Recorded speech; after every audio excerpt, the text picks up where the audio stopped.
Prabhas, Hanu Raghavapudi cinema ఇంకా అధికారిక ప్రకటన రాలేదు కానీ, లాంఛనంగా ప్రారంభించేందుకు రంగం సిద్ధమైనట్టుగా తెలుస్తోంది. అలాగే ఓపెనింగ్ రోజే ఫస్ట్ లుక్ రిలీజ్ చేయటానికి రెడీ అవుతున్నట్టుగా తెలుస్తోంది. ప్రస్తుతం వినిపిస్తున్న సమాచారం ప్రకారం ఈ ప్రాజెక్టు పూజా కార్యక్రమం ఆగస్టు 17న జరగనుందని సమాచారం. అదే రోజు సినిమా ఫస్ట్ లుక్ ని విడుదల చేయనున్నారని తెలుస్తోంది. టైటిల్ కూడా అనౌన్స్ చేసే ఛాన్స్ ఉందని అంటున్నారు. ఇప్పటికే ఈ సినిమాకు ఫౌజీ అనే టైటిల్ ప్రచారంలో ఉంది. మైత్రి మూవీ మేకర్స్ నిర్మించనున్న ఈ సినిమాకు హీరోయిన్గా పలువురు ముద్దుగుమ్మల పేర్లు వినిపిస్తున్నప్పటికీ ఓపెనింగ్ రోజే క్లారిటీ ఇచ్చే అవకాశం ఉంది. ఈ సినిమా యుద్ధ నేపథ్యంలో బ్యూటిఫుల్ లవ్ స్టోరీగా తెరకెక్కనుందని అంటున్నారు.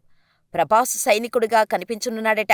అందుకే ఫౌజీ అనే టైటిల్ ఫిక్స్ చేసినట్టుగా చెబుతున్నారు. సీతారామం తర్వాత హను రాఘవపూడి చేస్తున్న సినిమా కావడం ఒకటైతే, సలార్, కల్కి వంటి సక్సెస్ జోష్లో ప్రభాస్ చేస్తున్న సినిమా కావటంతో ఈ ప్రాజెక్టుపై అనౌన్స్మెంట్ నుంచే అంచనాలు భారీగా పెరగనున్నాయి. ప్రస్తుతం ప్రభాస్ రాజాసాబ్ షూటింగ్ పూర్తి చేసే పనిలో ఉన్నాడు.